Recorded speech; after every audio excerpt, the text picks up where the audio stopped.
Assalamualaikum warahmatullahi wabarakatuh. Nama saya Muhammad Azim bin Muhammad Zakir. Jadi pada hari ini, video ini bertujuan untuk membentangkan kajian yang telah kami lakukan, iaitu institusi pengajian tinggi sebagai wadah dalam membentuk semangat patriotisme dalam kalangan mahasiswa. Seterusnya, setiap dari mereka akan menerangkan bahagian-bahagian yang telah kami lakukan di dalam kajian ini. Yang pertama ialah pengenalan, yang kedua ialah metodologi kajian, yang ketiga ialah dapatan kajian, yang keempat ialah perbincangan dan juga kesimpulan.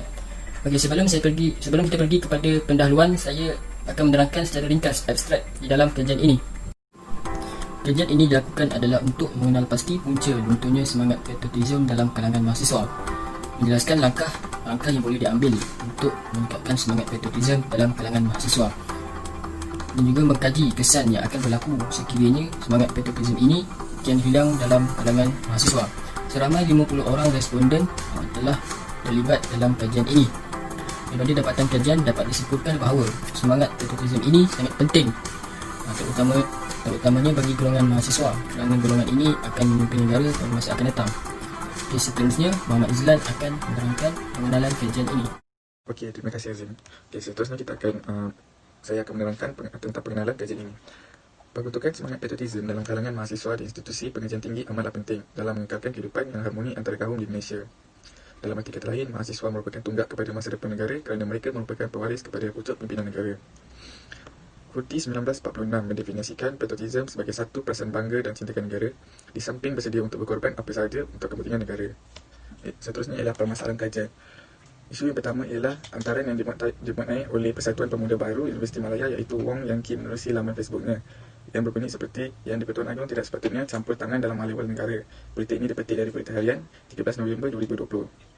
Isu ini tidak sepatutnya berlaku kerana badan berkenaan merupakan badan berdaftar Universiti Malaya. Permasalahan yang melanda ini melibatkan institusi pendidikan tinggi IPT memandangkan bahawa pertubuhan tersebut merupakan pertubuhan di bawah Universiti Malaya yang merupakan IPT yang terkemuka.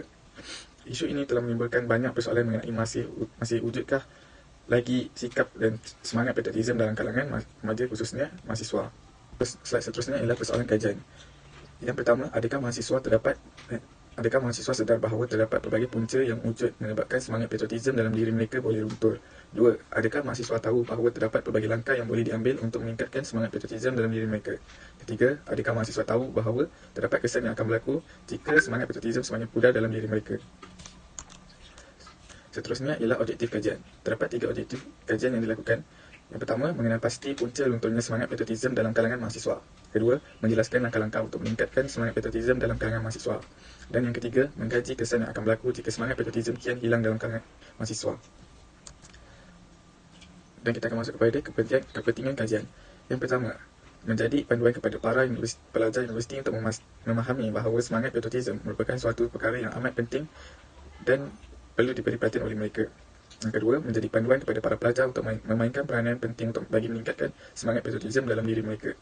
Ketiga, untuk dijadikan panduan bagi pihak universiti untuk menerapkan semangat dalam kalangan pelajar universiti. Empat, melalui kajian ini diharapkan bahawa segala isu yang melibatkan mahasiswa mengenai masalah-masalah yang berkaitan dengan keamanan negara dan semangat patriotisme dapat dibendung bagi menjamin keharmonian negara. Seterusnya, kita akan mendengar penerangan daripada Syazwan Buda. Terima kasih. Terima kasih kepada saudara Izlan. Untuk bahagian ini, saya akan menerangkan mengenai metodologi kajian. Metodologi kajian merupakan sistem yang merangkumi kaedah dan prinsip yang digunakan dalam sesuatu kegiatan disiplin dan sebagainya.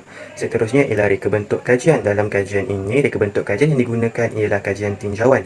Pemilihan kajian tinjauan kerana ia merupakan kajian pendekatan deskriptif yang digunakan secara meluas dalam pelbagai bidang penyelidikan bagi mengumpul data dan maklumat. Seterusnya ialah instrumen kajian. Instrumen kajian merupakan satu alat yang digunakan oleh penyelidik ketika menjalankan satu penyelidikan. Instrumen kajian yang digunakan ialah kaedah soal selidik dan rujukan. Skop kajian ini ialah mahasiswa UTHM kerana bersesuaian dengan tajuk kajian yang melibatkan mahasiswa. Cara mendapatkan sampel dari responden ialah secara rawat mudah yang dihadkan kepada 50 orang mahasiswa UTHM dengan menggunakan kaedah soal selidik. Cara mendapatkan data untuk kajian ini ialah untuk data primer, kaedah soal selidik digunakan, manakala untuk data sekunder pula menggunakan kaedah rujukan. Data dianalisis menggunakan skala Likert 1 hingga 5 dari pernyataan sangat tidak setuju kepada sangat setuju. Selain itu, min dari data yang diperolehi turut digunakan. Data dipersembahkan dalam bentuk jadual dan cartapai setelah dianalisis secara mutlak dan nilai peratus. Semua data akan diberikan penerangan. Okey, seterusnya saya serahkan kepada Hairul. Nama saya Lalu Syam Razali. saya akan menerangkan tentang bahagian demografi kajian, di mana bahagian ini menerangkan tentang latar belakang responden dari segi jantina, umur, fakulti, agama, dan juga kaum responden. Seterusnya adalah latar belakang jantina responden. Jumlah keseluruhan responden kajian ini adalah selama 50 orang daripada kalangan pelajar lelaki dan juga pelajar perempuan. Okey, selama 54% daripada jumlah keseluruhan responden adalah pelajar lelaki yang iaitu ramai 27 orang pelajar, dan selebihnya 46% lagi adalah daripada pelajar perempuan yang mewakili 23 orang pelajar. Okey, seterusnya ialah latar belakang umur responden. Terdapat 4 kategori umur responden yang diperolehi, iaitu kategori pertama 19 tahun ke bawah, kategori kedua 20 hingga 22 tahun, kategori ketiga 23 hingga 25 tahun, dan kategori terakhir ialah 25 tahun ke atas. Kategori pertama iaitu 19 tahun ke bawah, terdapat 2 orang responden yang mewakili 2% daripada cartapai. Seterusnya kategori kedua ialah kategori umur 20 hingga 22 tahun, iaitu seramai 43 orang responden yang mengambil bahagian mewakili 91% daripada cartapai. Seterusnya ialah kategori ketiga, kategori 23 hingga 25 tahun, iaitu seramai 4 orang responden yang mewakili 4% daripada cartapai, dan seterusnya ialah kategori keempat 25 tahun ke atas, terdapat seorang responden mewakili 2% daripada cartapai. Seterusnya ialah latar belakang fakulti pengajar responden. Kajian ini meliputi pelajar dari kalangan mahasiswa UTSM yang mempunyai pelbagai fakulti. Responden-responden yang melibatkan diri dalam kajian ini adalah 3 orang daripada fakulti FKAP, 3 orang daripada fakulti FKMP, 21 orang daripada fakulti FKII, 3 orang daripada fakulti FPTV, 17 orang daripada fakulti FPTP, 2 orang daripada fakulti FSKTM, dan 1 orang lagi daripada Politeknik. Ini ialah latar belakang agama responden. Terdapat 4 jenis agama yang dianuti oleh responden dalam kajian ini, iaitu agama Islam, Kristian, Hindu, dan Buddha. Daripada 50 orang responden, 43 orang responden adalah beragama Islam. Seterusnya, 2 orang responden beragama Kristian dan 2 orang lagi beragama Hindu, dan yang terakhir ialah 3 orang responden daripada agama Buddha. Seterusnya ialah latar belakang kaum responden. Kajian ini melibatkan responden daripada pelbagai kaum, iaitu Melayu, Cina, India, dan lain-lain. Seramai 39 orang responden adalah daripada kaum Melayu yang mewakili 78% daripada keseluruhan responden. Seterusnya daripada kaum Cina adalah seramai 5 orang yang mewakili 10%, dan seterusnya ialah kaum India yang mewakili 12% daripada keseluruhan responden. Seterusnya saya serahkan kepada Muhammad Syukri untuk membentangkan bahagiannya. Terima kasih kepada saudara Khairul. Seterusnya saya akan sambung pada bahagian B, iaitu objektif yang pertama. Objektif pertama ialah mengenal pasti punca lunturnya semangat patriotisme dalam kalangan mahasiswa. Pada bahagian ini kami menyediakan sebanyak 5 soalan untuk dijawab oleh responden. Bagi soalan yang pertama ialah, adakah pengaruh media sama ada media cetak, media massa serta internet merupakan puncanya? Responden yang memilih sangat tidak setuju hanya seorang bersamaan 2%. Responden yang memilih tidak setuju seramai 11 orang bersamaan 22%. Responden yang memilih kurang setuju seramai 3 orang bersamaan 6%. Responden yang memilih setuju seramai 22 orang bersamaan 44%. Responden yang memilih sangat setuju seramai 13 orang bersamaan 26%. Jadi, min bagi soalan yang pertama yang kami peroleh merupakan 4, iaitu responden memilih kategori setuju. Bagi soalan yang kedua pula ialah, adakah sistem pendidikan yang kurang memberi penekanan ke arah melahirkan mahasiswa yang cinta akan negara? Responden yang memilih kategori sangat tidak setuju hanya seorang bersamaan 2%. Responden yang memilih tidak setuju seramai 14 orang bersamaan 28%. Responden yang memilih kurang setuju seramai 10 orang bersamaan 20%. Responden yang memilih setuju seramai 19 orang bersamaan 38%. Dan responden yang memilih sangat setuju seramai 6 orang bersamaan 12%. Jadi, min yang kami peroleh bagi persoalan yang kedua adalah 3, iaitu responden memilih kategori kurang setuju. Seterusnya, saya mempersilakan saudara Khairuddin untuk menyambung pembentangan. Dipersilakan. Terima kasih kepada Syukri. Baiklah, saya akan meneruskan punca yang seterusnya. Punca yang ketiga adalah kurang penghayatan terhadap sejarah dan pengorbanan perjuangan tanah air seperti Tok Janggut, Mat Kilau, Lieutenant Adnan dan lain-lain. Dalam kajian ini, kami mendapati responden yang memilih sangat tidak setuju hanya 1 orang bersamaan 2%, kategori tidak setuju pula seramai 6 orang bersamaan 12%, kategori kurang setuju seramai 6 orang bersamaan 12%, kategori setuju seramai 18 orang bersamaan 36%, manakala kategori sangat setuju seramai 19 orang bersamaan 38%. Bagi min item ketiga ini ialah sebanyak 4, iaitu responden memilih kategori setuju. Punca yang keempat ialah tidak gemar menyertai aktiviti-aktiviti yang mampu menyemarakkan semangat patriotisme seperti pertandingan yang dianjurkan sepanjang bulan kemerdekaan. Data menunjukkan bahawa responden yang memilih sangat tidak setuju hanya 2 orang, iaitu bersamaan 4%, kategori tidak setuju pula seramai 5 orang bersamaan 10%, kategori kurang setuju seramai 8 orang bersamaan 16%, kategori setuju seramai 23 orang bersamaan 46%, kategori sangat setuju seramai 12 orang bersamaan 24%. Min bagi item yang keempat ni ialah seramai 4 orang, iaitu responden memilih kategori setuju. Punca yang kelima ialah mengamalkan sikap individualisme yang mementingkan diri sendiri tanpa menghiraukan kepentingan semangat patriotisme. Data menunjukkan bahawa responden yang memilih sangat tidak setuju hanya 1 orang bersamaan 2%, kategori tidak setuju pula seramai 7 orang bersamaan 14%, kategori kurang setuju seramai 7 orang bersamaan 14%, kategori setuju seramai 21 orang bersamaan 42%, kategori sangat setuju seramai 14 orang bersama 28%. Min bagi item yang kelima ini ialah 4, iaitu responden memilih kategori setuju. Seterusnya, objektif yang kedua akan disampaikan oleh Nur Hakim. Terima kasih kepada Herudin atas penerangannya mengenai objektif pertama dalam institusi pengajian tinggi sebagai wadah dalam membentuk semangat patriotisme dalam kalangan mahasiswa. Seterusnya, saya, Muhammad Nur Hakim bin Nasruddin, akan menerangkan kepada anda tentang objektif kedua kami, iaitu menjelaskan langkah-langkah untuk meningkatkan semangat patriotisme dalam kalangan mahasiswa. Seperti anda lihat, carta 6 ini menunjukkan bahawa mahasiswa UiTM majoriti memberi tindak balas bahawa mereka setuju bahawa dengan memberi penekanan kepada subjek yang menjurus kepada semangat patriotisme seperti kenegaraan dan pembangunan mutakhir Malaysia, falsafah dan etika merupakan langkah-langkah untuk meningkatkan semangat patriotisme dalam kalangan mahasiswa. Hal ini kerana muat daripada maklumat yang diterima ini adalah 25 responden bersamaan 50%. Selain itu, min bagi maklumat ini juga yang telah diterima iaitu 2 sebanyak 4%. Carta 7 pula memberi gambaran kepada kita bahawa mahasiswa kini berpendapat bahawa mereka setuju dengan mengadakan aktiviti dan lawatan sambil belajar ke tempat-tempat bersejarah bagi mengenang peristiwa terdahulu seperti Bukit Kepong. Ini kerana ia sebagai salah satu langkah untuk meningkatkan semangat patriotisme dalam kalangan mahasiswa. Hal ini demikian kerana muat daripada dapatan ini adalah 24 bersamaan 40% memilih setuju akan langkah yang dipertengahkan. Tambahan pula, bagi min daripada hasil soal sidik mendapati mahasiswa berpendapat sangat tidak setuju kerana hanya satu orang bersamaan 2% menolak akan langkah yang dilaksanakan ini. Oleh itu, sekian terima kasih daripada saya, Muhammad Nur Hakim bin Nasruddin. Dengan ini, saya memberi peluang kepada Tasmina untuk menerangkan kepada kita langkah-langkah yang seterusnya untuk meningkatkan semangat patriotisme dalam kalangan mahasiswa. Dipersilakan. Salam sejahtera saya ucapkan kepada semua. Nama saya Tashmina, anak perempuan Kanan Selinga. Nombor matrik saya AP190296. Hari ini saya ingin membentang tentang langkah-langkah untuk meningkatkan semangat patriotisme dalam kalangan mahasiswa.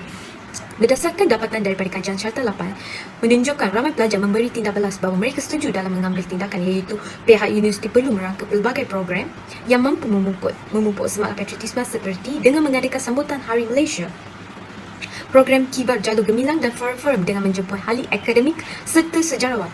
Hal ini kerana responden beranggapan bahawa penganjuran program seperti ini diharap dapat mengelorakan rasa cinta akan negara dalam kalangan masyarakat, terutamanya mahasiswa-mahasiswa yang hadir untuk memeriahkan program tersebut. Selain itu, jelaslah hanya semangat patriotisme sajalah yang mampu menerbitkan rasa cinta yang mendalam kepada negara. Hal ini juga menunjukkan seramai 21 orang bersama 42% dalam kalangan mahasiswa UiTM yang setuju untuk mengibarkan bendera Malaysia ketika Hari Kemerdekaan untuk meningkatkan semangat patriotisme.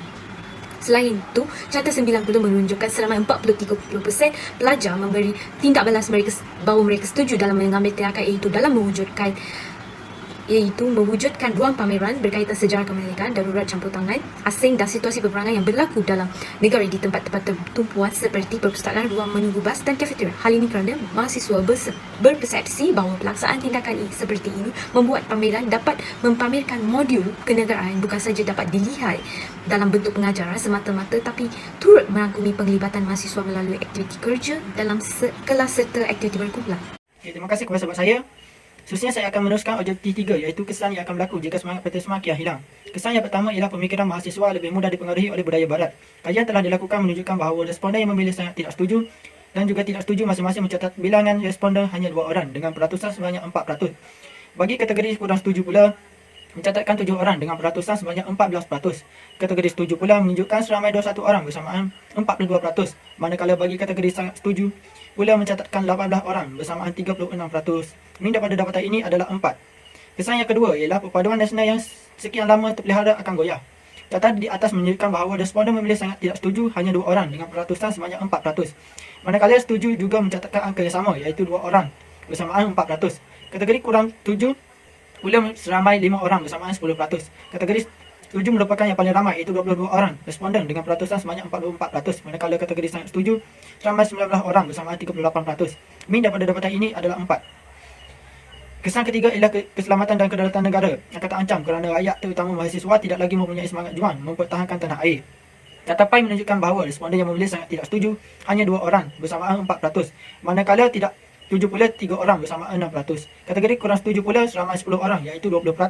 Kategori setuju sebanyak 18 orang bersamaan 36%. Dan sangat setuju pula seramai 17 orang iaitu 34%. Seterusnya saya akan serahkan kepada Hidayah.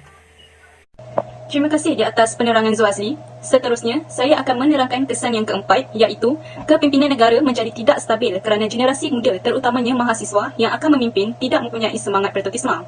Berdasarkan dapatan kajian yang kami perolehi, seramai 2 orang responden iaitu 4% memilih sangat tidak setuju, manakala 3 orang bersamaan 6% memilih tidak setuju, 5 orang bersamaan 10% memilih kurang setuju, 23 orang responden bersamaan 46% memilih setuju, dan sangat tidak setuju seramai 17 orang bersamaan 34%. Responden memilih setuju dengan kekerapan sebanyak 4. Punca yang terakhir sekali adalah mahasiswa hilang jati diri dan perasaan cinta terhadap negara yang secara tidak langsung akan menyebabkan pelbagai masalah yang wujud seperti meningkatkan gejala sosial dalam kalangan mahasiswa. Berdasarkan dapatan kajian yang kami peroleh, seramai 2 orang responden bersamaan 4% memilih sangat tidak setuju, 4 orang bersamaan 8% memilih tidak setuju, 5 orang bersamaan 10% memilih kurang setuju. Seterusnya, seramai 23 orang bersamaan 46% memilih setuju dan sangat tidak setuju. Seramai 16 orang bersamaan 32%. Responden memilih setuju dengan kekerapan 4. Itu sahaja daripada saya. Saya akan serahkan kesimpulan ini kepada Syahrul. Okey, slide yang terakhir ialah kesimpulan. Kesimpulan keseluruhan daripada kajian yang kami lakukan ialah pengaruh media sosial adalah salah satu punca mengapa semangat patriotisme dalam kalangan mahasiswa semakin runtuh. Oleh itu, pihak universiti perlu memainkan peranan yang penting untuk memupuk semangat patriotisme dalam kalangan mahasiswa. Pihak universiti boleh mengadakan aktiviti seperti lawatan sambil belajar ke tempat-tempat bersejarah bagi mengenal peristiwa-peristiwa bersejarah yang telah berlaku di tanah air kita ini. Selain itu, mereka dapat memberi penekanan kepada subjek yang menjurus kepada semangat patriotisme seperti kenegaraan dan pembangunan mutakhir Malaysia, falsafah dan isu semasa. Semangat patriotisme merupakan hal yang sangat penting dalam kalangan mahasiswa dan penting untuk masa depan negara kita. Hal ini kerana patriotisme dapat melahirkan mahasiswa yang punya jati diri remaja yang berjiwa merdeka, berwawasan, berkaliber dan dapat memberikan sumbangan bermakna ke arah pembangunan negara serta kesejahteraan masyarakat umumnya. Hal ini kerana jaminan masa depan negara terletak di tangan generasi muda hari ini. Gelaplah masa depan negara sekiranya generasi muda hari ini lumpuh dalam segala hal, aspek dan begitulah sebaliknya. Oleh itu, kita tidak boleh memandang ringan gejala tidak menyayangi bangsa dan negara sendiri ini. Jika ini berlaku, ia akan membawa kesan buruk kepada negara. Perlu diingat, mahasiswa hari ini adalah harapan masa depan negara kita dan bakal menarajui kepimpinan negara. Itu sahaja daripada kumpulan kami. Sekian, terima kasih.